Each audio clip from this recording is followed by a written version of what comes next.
prevent a market like this from being a preview to coming attractions and still have time to save the country.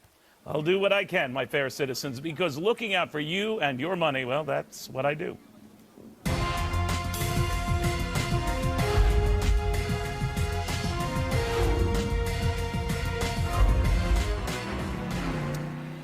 But enough about me.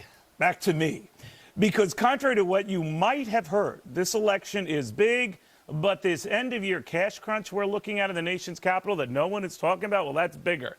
And whether it's a newly elected president or a re-elected one, he is going to be facing the mother of all financial storms. Batten down the hatches because it's time for both parties to get a clue.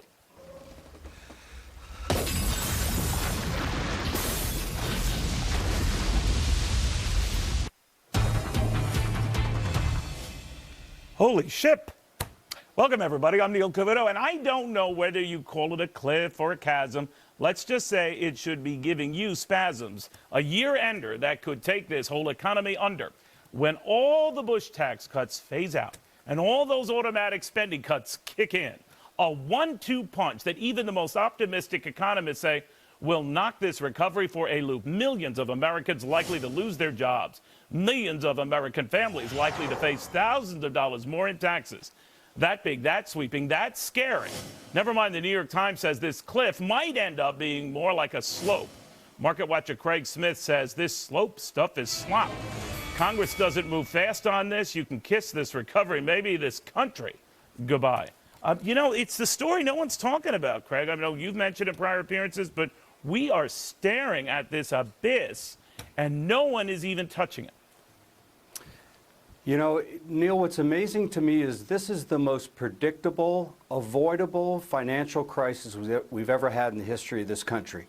You're so right, Neil. If the Bush tax cuts expire and all the automatic spending cuts go into play, which will mean the elimination of the AMT, which will affect 30 million middle-income people, that the tax holiday will go away, unemployment benefits will go away. I mean, this is going to be horrendous, Neil. And 14 of 17 economists now say it will put us into a recession. And if the New York Times thinks this is going to be a slope, they're dreaming. That money's going to come out of their checks the first of the year. We're going to see a slowdown. I suspect we're not only going to anticipate a recession, you're going to see a recession. And if you check with Honeywell or J.P. Morgan, everybody's saying it, Neil, and yet everybody's acting like they're all come together at the last minute. You know, I'm listening to Jamie Dimon of J.P. Morgan Chase, who's setting aside $200 million plus. That's a lot of money, Craig. You think about it, preparing for the possibility this government could go kablooey on December 31st. Now, what do you think happens to avoid that? The calmest kind of reaction I hear from congressmen and women on either aisle is that they get a 6-month extension. Cooler heads prevail into the new year, whether it's a President Romney or a re-elected President Obama. That's when they sort this out. But I think that's kind of whistling past the graveyard. I don't know if that's such a sure thing.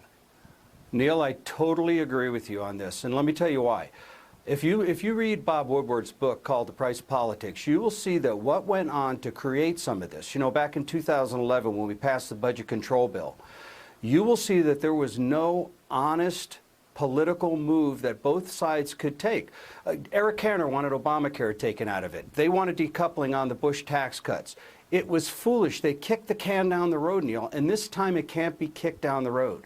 Think about this. You've always heard that the Bush tax cuts favored the wealthy, right? Well, let me dispel that right now. If the tax cuts for the wealthy are done away with tomorrow, it'll raise between $678 billion and $800 billion over 10 years. Guess what? If you let them all expire, Neil, how about $3.7 trillion? And nobody wants to talk about the little 900-pound elephant in the room, and that is that they have created this mess. Now, there is a way to fix it, but will they put the politics to the side? I'm not sure they will, Neil. Well, the argument is that they do. Whoever wins, they will put aside, and they'll realize the better part of valor is just as they agreed to keep the government running for the next few months past the election. Many can argue through smokescreens that they did it, but they did it. That they will do everything they can to avoid this. But Alice Rivlin, the former CBO director, was telling me yesterday on Fox Business, which, Craig, if you don't get, you should demand, said that I did. this is going to be a problem because constantly kicking the can down the road won't reinforce investors' faith in anything United States of America. If anything, it will lead to more sell-offs. That's right. There you go, Neil. Let me show you why. 4 days after we passed the Budget Control Act of 2011, we had a downgrade by Moody's and S&P. That's right. Now we're talking about being put permanently on the negative watch. Now, what's going to happen with investors that don't want to put their money in, or worse, in the markets, or worse than that, Neil? What if those investors think that their taxes, their cap gain taxes, are going to go from 15% to 25%? You could see a huge sell-off in the stock market, which then again would create a lot of uncertainty.